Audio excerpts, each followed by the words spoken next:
But how crazy is that unaffordability has become the major crisis? The thing during COVID, when prices were all over the map and forecasts were all over the map, that I said was going to be the real issue that lingers was affordability. Here it is. Good morning, investors. Bradley here from Watson Estates, and you're listening to the largest, fastest growing podcast for Toronto real estate on iTunes, Spotify, and Google Podcasts. As an investor and broker myself, I want to know what's going on in our local market, and as I find that information out, why not share it with you, my friends? So today we're going to talk about, does Canadian real estate price growth stop here? Where do we go? We're going to look at it from different perspectives, and what are the most affordable cities in Ontario today to buy a house? And are GTA rent rates trending up now? Has there been a change? Are we confident enough to say that they are going in the other direction? Some of the things we're going to cover. If you guys could, please like, subscribe to our channel. We like to have some fun on the show. If you want to get involved in our investor list, you can do that as well. You can find that on the link in the notes. But I got my vaccine. Finally, I am superhuman. And you should get vaccinated too. We'll start our own club, just the two of us. What do you call a league with only two superheroes in it? How about Just Us League? But we like to have some fun. Thank you guys for tuning in. So let's start with our conversation today. Does Canadian real estate price growth stop here? Well, this is going to start off with a Better Dwelling article. We're going to look at this from different perspectives, and I want you guys to really make up your own mind on what happens in our market next. So we're going to start off discussing this article called Canadian Real Estate Prices Unlikely to See Drastic Price Growth from Here. So this article is looking at Desjardins, the country's largest cooperative financial group, who updated their affordability index for Q1 2021. Here's what they say. At the national level, the index plunged to the worst level of affordability in over a decade. Their model indicates a substantial price increase would be difficult from here. They call it the DAI, the Desjardins Affordability Index, and it compares the income, mortgage payments, and home prices. Ultimately, it looks at a borrower's ability to pay for a typical home. Well, Canadian home affordability made a sharp decline last quarter right across the country. Nobody escaped. Affordability is now the worst it's been since 2008, before the Great Recession. The model explains the recent market fluctuations. So here we go. Listen to this. Is maybe indicative of what you've seen in our market lately. Who could have seen the current increase in home prices during the pandemic? This model appears to have captured that forecast. Maybe if we were paying attention to this, we would have seen the writing on the wall. In Q2 2020, the drop in mortgage rates and increase in disposable income caused the index to surge higher. Meaning we could afford more, by the way, meaning things got a lot better on paper. Well, home prices were considered affordable in the quarter and had room to rise. And they did. Prices have now increased so much, they absorbed the cheap money and then some. So is the party now over? What do we have looking forward? Well, according to the same article, inside the city in Toronto, the index tumbled to a new record low last quarter. So things have gone all the way up during COVID and all the way down now that we've overspent, or the market's gone so crazy because of the ability to afford stuff, but then jobs are not improving as they were when we were being artificially increased or inflated because of things like CERB. Well, the index fell to 78.0 in Q1 2020. Affordability is now 25.9% lower than average. Toronto is the second least affordable market in Canada. So then people are saying, you know what? Well, that's because it's Toronto. Of course it's Toronto. It's, it's not the place to be. We're going to go outside the city. Okay, well, let's try Hamilton. All right, let's go a little west here. Well, guess what? Hamilton, they say, is nearly as unaffordable as Toronto. And it became that way in just a few years. The index fell to 85.8. The affordability is now 31.5% below the average for the region. And the IMF, if you haven't heard on the show before, actually estimates the market is nearly 40% overvalued. But during COVID, we saw this movement. We thought Toronto went to Hamilton. And all the folks in Hamilton said, you know what? We'll go to St. Catharines, Niagara. Well, guess what? They're on the list too.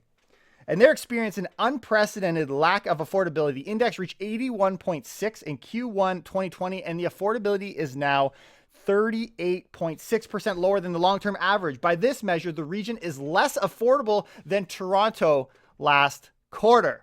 Where are you going to go? Where are you going to go? Now, obviously, these are specific cities, that they're mentioning in this article, but how crazy is that unaffordability has become the major crisis. The thing during COVID, when prices were all over the map and forecasts were all over the map, that I said was going to be the real issue that lingers was affordability. Here it is. So to conclude this article, they say, home buyer affordability is set to further deteriorate in the coming quarters. Even if home prices stay at this level, rate normalization, they say, will lower affordability. Rate hikes may be a few years away, but the end of QE is expected this year. Lower financing affordability also tends to be a weight on further home price growth. So when a market has high unaffordability, it becomes a heavy weight on further price growth. We're like a superhero with a lisp. Ugh. Who worked out too hard. Ugh. We're Thor. Anyways, moving on. Do you want affordability or price growth? This is really a question that I wrote here that you need to ask yourself. I know my answer, but really I'll leave the question to you. What do you prefer? Because it seems you get one or the other, and it's quite evident which way we're getting it these days. But people are working around the non-resident speculation tax, the thing that was supposed to curb housing, the thing that might actually be praised for all these changes, which would be ill-founded in my opinion.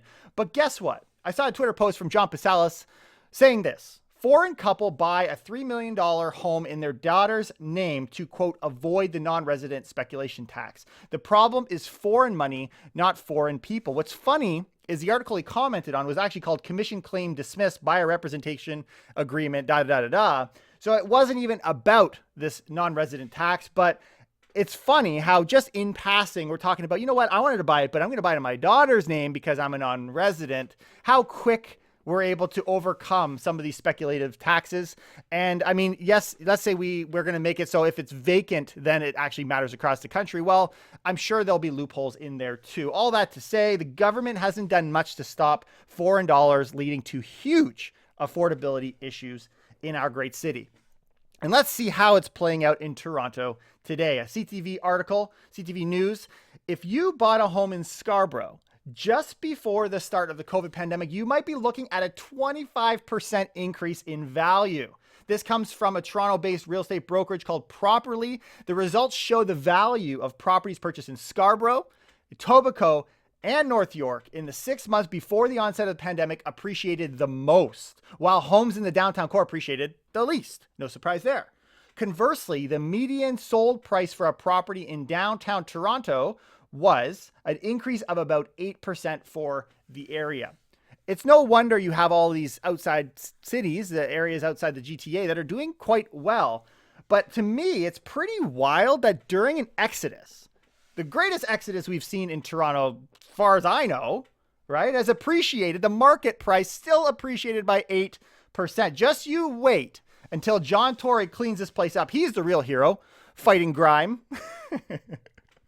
Let's look at a different prediction here. How about CMHC? Because we know how accurate they've been in the past. Well, they had you guess, and we're going to go through what that is today. In an article from BlogTO reads, the average house in Toronto is going to cost $275,000 more in 2 years. Not a bad return over 2 years. Here's what they say. CMHC just informed us that the average resale price in Toronto will be worth about $275,000 more in 2023 than it was in 2020. And these come from the same guys that told you prices were going to drop 18% during COVID. Well, if you wanted to buy a house for $275,000 down payment today, the down payment requirement would be $55,000, and the average Canadian in the bank right now has about $850. So that's just assuming you were buying it by the increase of that $275,000. Well, we all know that's not the case. In fact, in Toronto in 2020, we saw that prices were just under $930,000.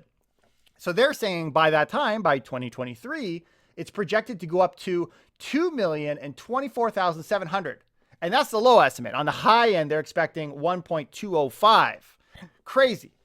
Well, should we tell them that average prices for April 2021 is already above that?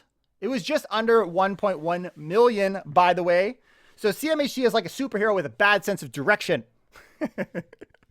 Wonder Woman, right? What is that? That's not.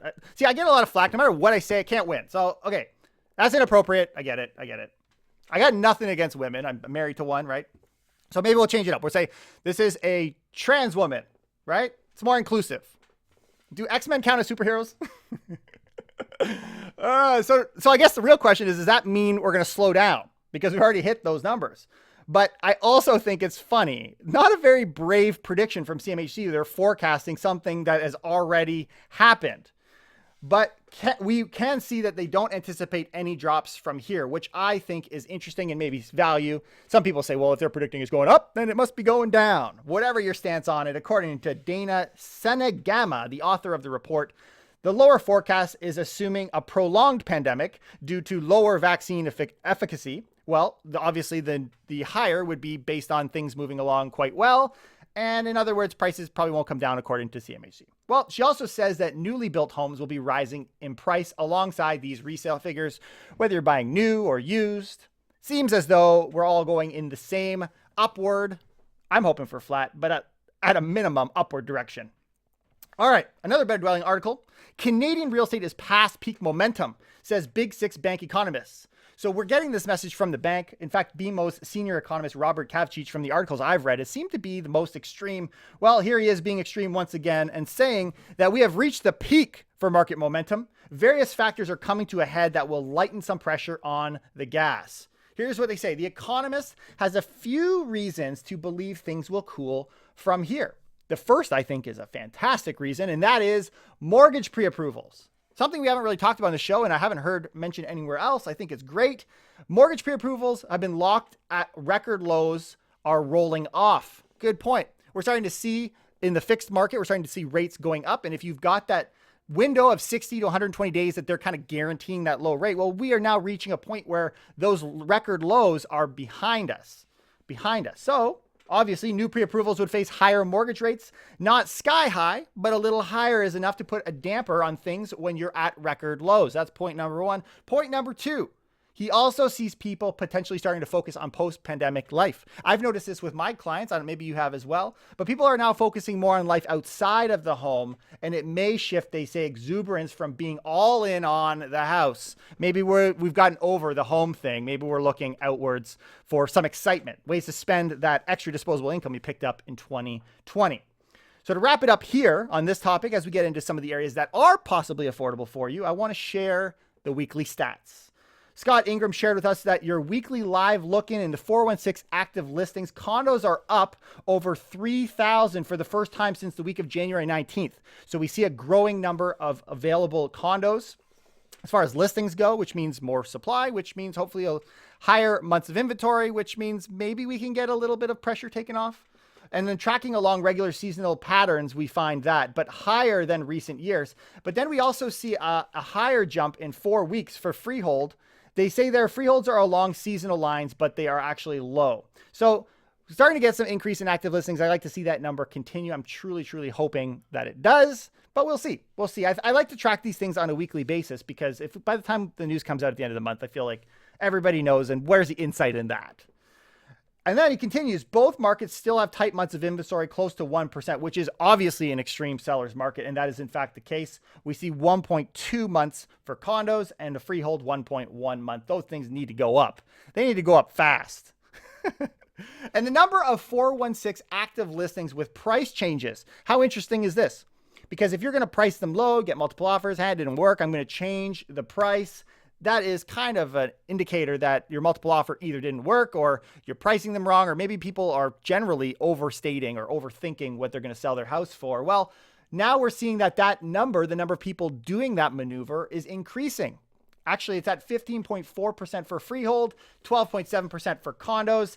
And at the high, just as a reference point in 2020, it was at 16 and 20.7 respectively. How interesting would that be if we see that change looking more like 2020? We need to start to see people recognizing and hopefully putting a dampening on the multiple offer blind bidding war thing that's going on, which has a lot of people up in arms. Even I've heard Remax executives speaking out about it now. So that'll be interesting. We'll keep our eye on that as well. But just spitting some stats out, stuff for you to sip on. You know what superheroes put in their favorite drink? Ice. Just ice. All right. So we talked about unaffordability, but we're going to come at it from a different angle. Maybe there is a place for you to live outside the GTA that is affordable. Well, let's look at that. CTV News had an article called "These are the most affordable cities in Ontario to buy a house." This is according to Zolo, independent real estate marketplace, determined the most affordable cities using a variety of factors, including average income, unemployment rate, and population growth. Different than what we saw from Desjardins. The stats actually came out quite different. In fact, you're going to see some overlap. Are they the most unaffordable or the most affordable? Depends where you're getting your news. If you're getting them from here, you're probably getting a bit of both. Each city was given a total score out of 100. The list was broken down to the most affordable in large, medium, and small-sized cities. And that's how I'm going to deliver it with you today. I'm going to share some of that. But it's not a single, there was not, I think it's noteworthy saying there's not a single city within the GTA that made the list. So here, we're going to look at the large cities first. According to Zolo, Windsor tops the most affordable large-size city in the province.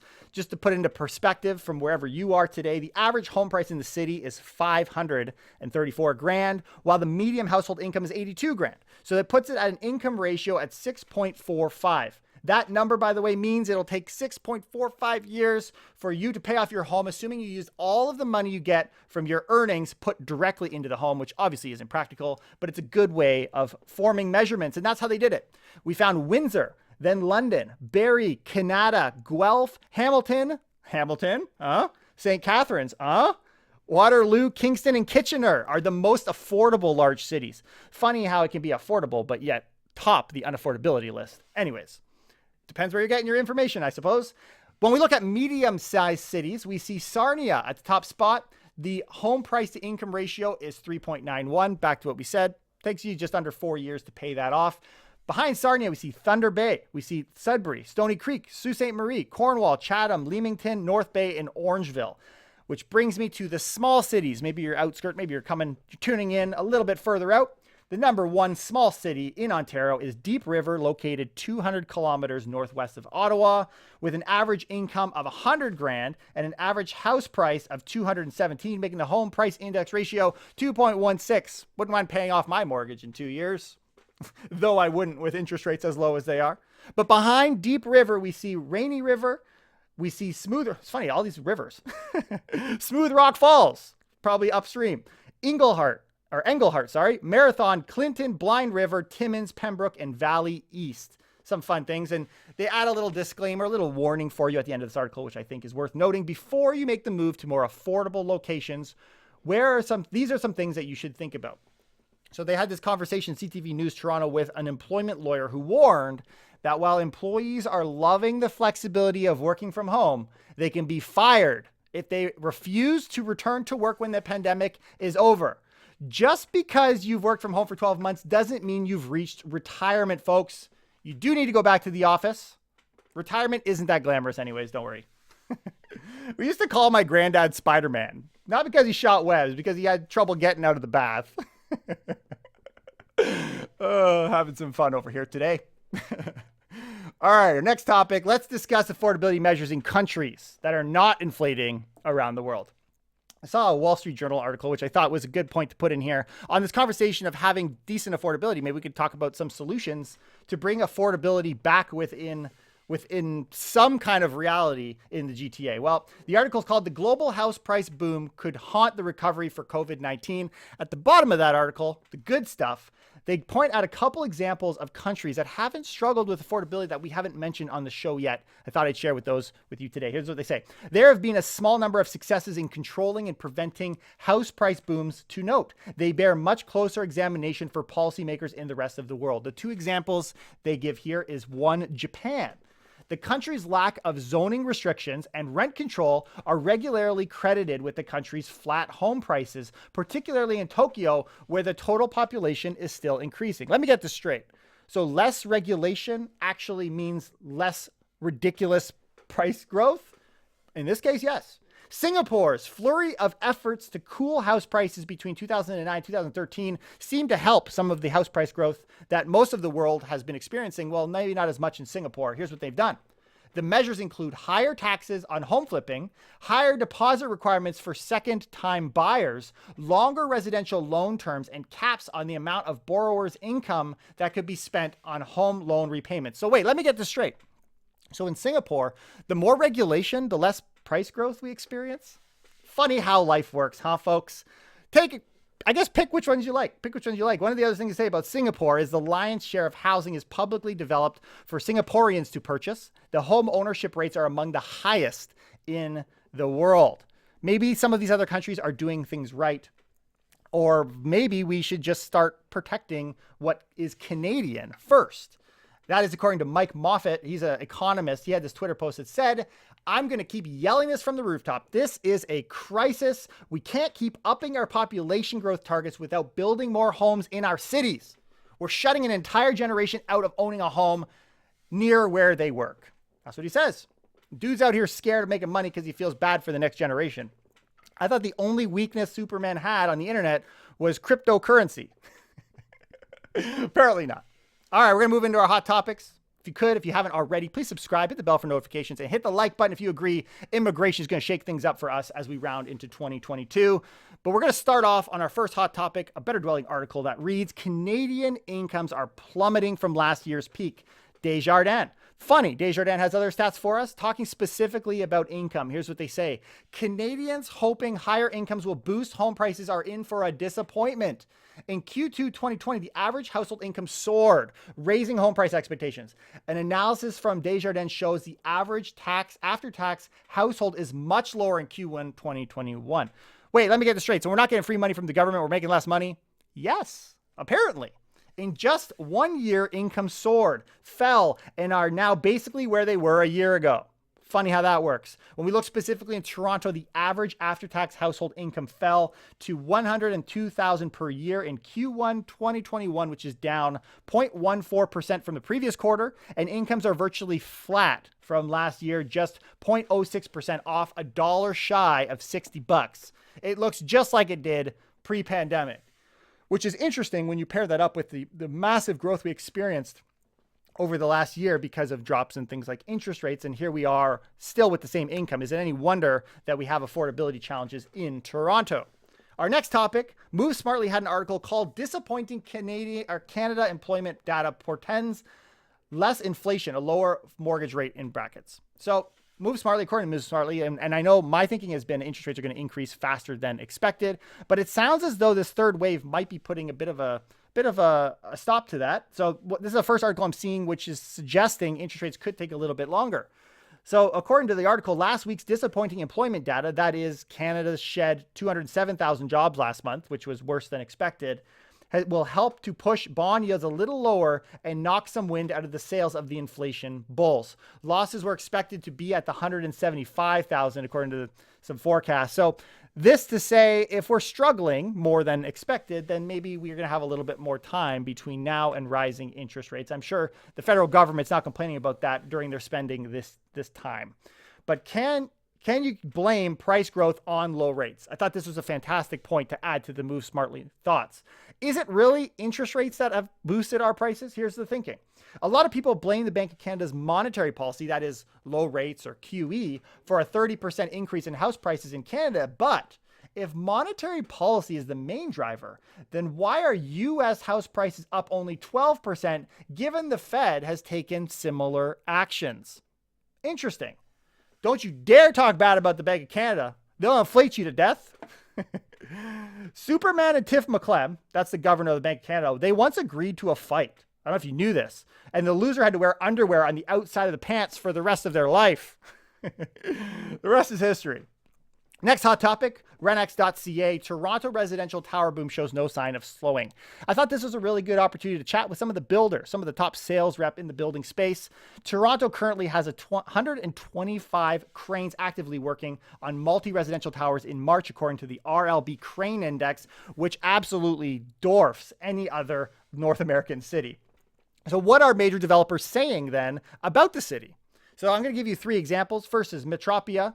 Vice President of Sales, Marketing, Design, Lee Kutsaris, says, we have not seen any major shifts in changes in demand for suite sizes or bedroom types. The demand for quality, well-designed units in tall building has remained. And the trends, he points out, which I thought were interesting, is developers are now looking at more flexible designs, incorporating home offices, study areas, amenity spaces. Balconies, outdoor amenities, and access to fresh air have become growing consideration. And there have been an increase, listen to this, in demand for units in accommodating multi-generational families where older parents move in with their older children.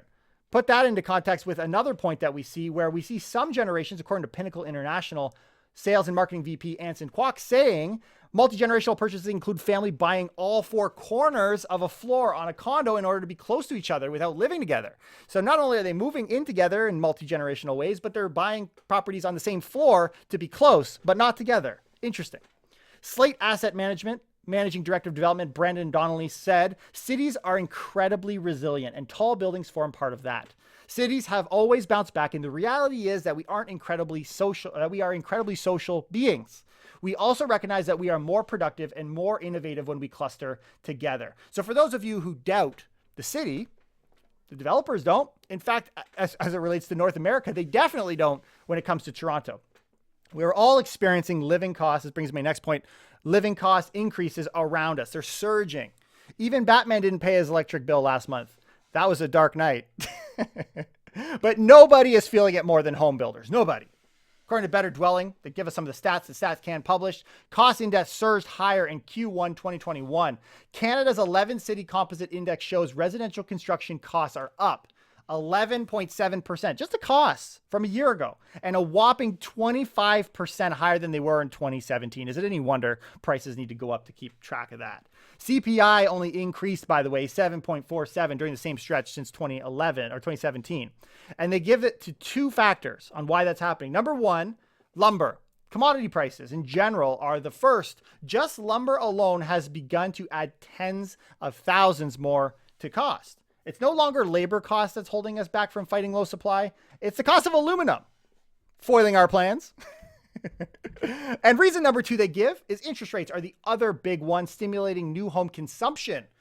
Funny how we can stimulate at the same time production is being artificially limited. So we got both. We got demand, we got the costs. Everything is just happening all at once. It's a perfect, they say, sloppy mismatch that's intensified the situation. Bring me to my next article, which I thought this was a great one to leave off as a hot topic because I'll leave this judgment up to you. CBC.ca had an article that says it took $100,000 over asking and a persuasive letter, but this couple landed their first home in a week.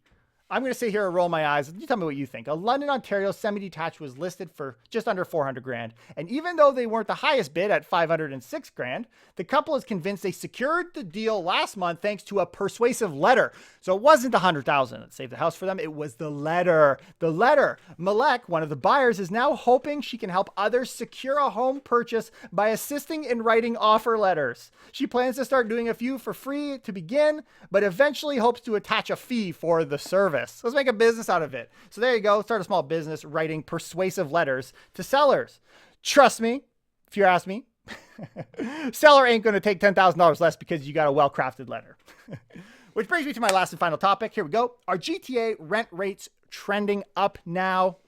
According to BlogTO, we're going to look at this from a couple angles, and then I'm going to share with you what happened over the last week. The article reads, Toronto rent prices now rising in most neighborhoods, but there are some exceptions.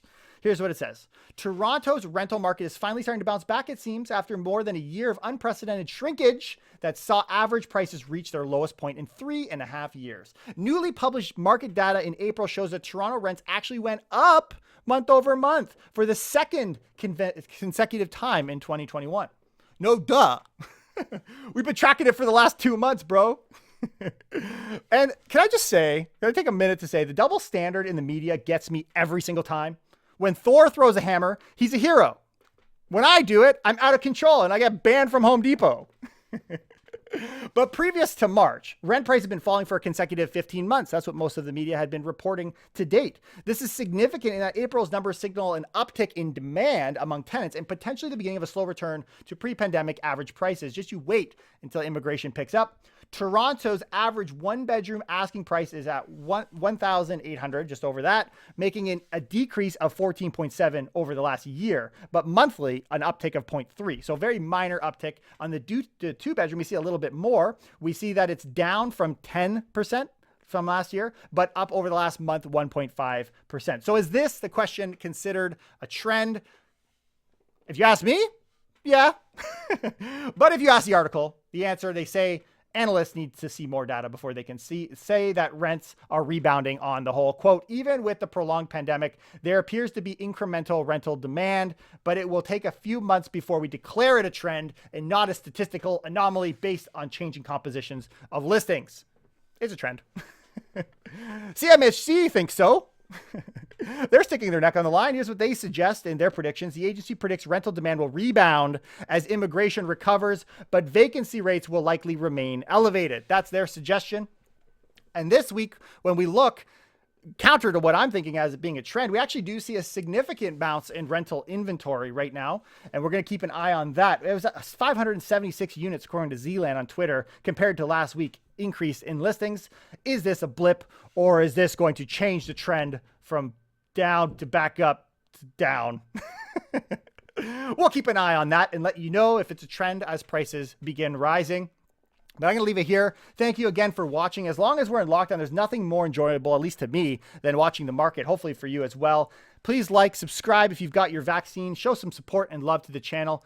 And to close off here, I'll be waiting for my COVID vaccine superpower to be unleashed. It's in there somewhere. I can feel it. I can feel it. When I become a superhero, I'm going to call myself ironic. So when there's trouble and I'm running away, people will be like, that's ironic. I totally dropped that. It's supposed to be, isn't that ironic? That's the joke. But anyway, you get the point. Working on the comedy skills. We'll get there. Maybe by episode 500, we'll get some half decent ones going. I'll leave it there. I'll see you next time. Take care and keep it real.